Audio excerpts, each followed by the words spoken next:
When venturing on your journey to financial independence, you can't help but wonder how you're doing compared to the average person.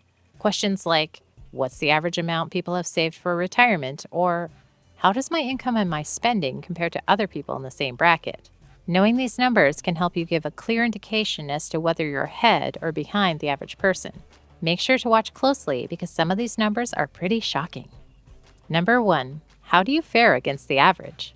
The U.S. Department of Labor Statistics found that the median income for a person who works full-time is about $52,000 per year, or $1,041 per week.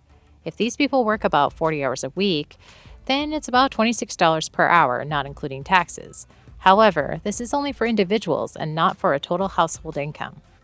According to the Federal Reserve, the median amount saved for retirement is a measly $65,000, but it accounts for all age brackets. However, it's worth noting that this amount is only based on people who have retirement accounts, and you may be surprised to find out that about a quarter of the American population doesn't even have one. To shed light on $65,000 being a measly amount, if someone were to withdraw 4% a year, which is a safe number so that a person will never exhaust their retirement funds throughout the rest of their lives, it would amount to a total of $2,600 a year. To break up the numbers into age groups from 25 and younger, the median amount saved for retirement is $1,786. For ages 25 to 34, the median amount is $14,000. And for ages 65 plus, the median amount is only $88,000. As I've shown in the previous example, these numbers cannot sustain a household income. In fact, you can expect a number of at least 500,000 plus extra streams of income to retire comfortably. The silver lining is that saving $500,000 plus seems like an impossible feat, but it can be done easily with constant savings from every paycheck, especially if you start young. Give this video a thumbs up if your goal is to save more than $500,000. Number 2. Social Security benefits.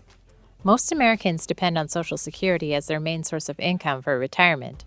The average benefit amount is $1,550 a month, and while this is decent, most people need part-time work to supplement extra living costs. It's important to keep in mind that $1,550 is the average, and this number can be higher or lower depending on your income throughout your life. Another factor that influences the amount you earn per month through Social Security is the age that you file at. You can find a good estimate on the Social Security Administration website. Bonus tip: when saving for retirement, place yourself in the mindset that you'll never receive Social Security. This way, you'll focus on saving as if your retirement account is the only source of money you receive, and the Social Security benefit will be like a welcome bonus and extra income that can make your life more enjoyable and secure you against emergencies. Number 3. Average spendings.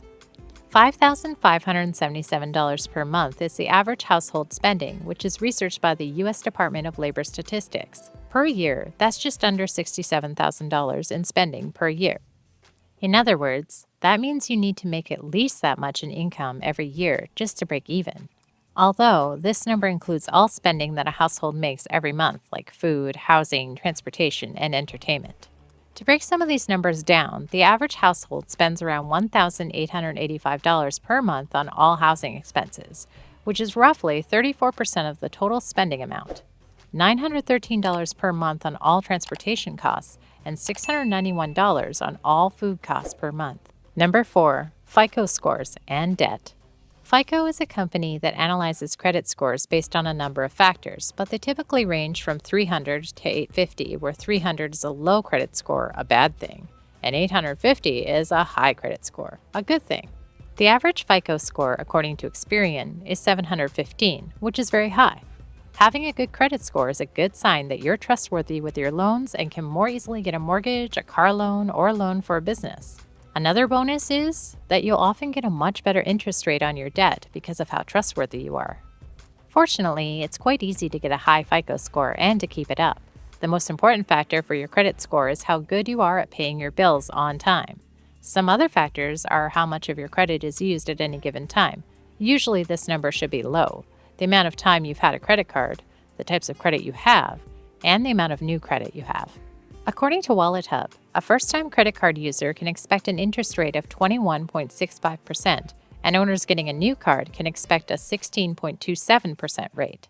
The average, which is about 18.5%, far exceeds what you can expect on average for investing your money, which is about 11.8% for the S&P 500 index fund, completely negating the effects of saving. Unfortunately, most of the payments made on a credit card are for things that are usually not needed, like clothes, technology, and beauty products. The best way to avoid spending is to make sure you're only spending what you have, paying your credit card balances in full, or simply avoiding using your credit card and opting to use debit instead. Want to learn more about the best ways to manage your money? Subscribe to Investors Weekly, where I have over 150 videos that can help you make the best choices. Number 5. What's your net worth? We often talk about the richest people in the world by their net worth, but do you know what yours is? This number is a very good indicator as to your current position and how you're doing financially. To calculate your net worth, you want to add up every single item you own, like your home, your car, and any other expensive items that you could sell for money, plus all of your investments. Then you subtract that by everything you owe, like a mortgage, car loans, or any other debt. The median household net worth, according to the Federal Reserve, is about $122,000. For those under the age of 35, it's less than $14,000. For those between 35 to 44, it's $91,000. For those 45 to 54, it's $168,000. For those between 55 to 64, it's $212,000. And for those between 65 to 74, it's $266,000. Anything in the six-figure territory seems next to impossible to achieve, but with a good savings plan and a budget, it's not difficult to exceed the median. Number 6. Average savings. Savings is highly dependent on factors that are beyond the control of any single person. For example, the economy and interest rates, or whether the market is having a good year or not. The U.S. Bureau of Economic Analysis found that the average savings rate is approximately 6%, or roughly 6% saved per year after taxes. It's important to note that these savings are generalized, meaning that many of these savings can be used for short to medium-term savings like travel, renovations, or items they want to buy. It's likely that one of the last priorities for saving is retirement. Interestingly enough, it's suggested that people should be saving at least 10 to 15% of their income for retirement. Unfortunately, the cost for the average down payment is $62,000, and a new car costs around $47,000, making saving a bit of a challenge. It's clear that 6% is not nearly enough to save for all the things that you want. Retiring early is the goal for many people since work can be mundane and boring. However, Ramsey's Solutions, a place designed to help people get on the fast track to retirement, says the average person retires at 61 years old. While this may seem old, the average life expectancy says that you'll live another 24 years. In another light, retiring at 60 means you've worked over the course of 4 decades, or between 30 to 40 years. And if you started saving and investing since you started work, you'll have more than enough time to grow a retirement account and save for whatever you desire, likely before you reach 60. The biggest concern is how healthy you'll be at the age of 60 plus, and it's why many want to retire early and enjoy the prime of their lives. There are many ways to stay healthy, like exercise and eating well, but staying on top of your finances, even if you feel like you're not moving fast, will eventually get you to retire at an age that's appropriate for you.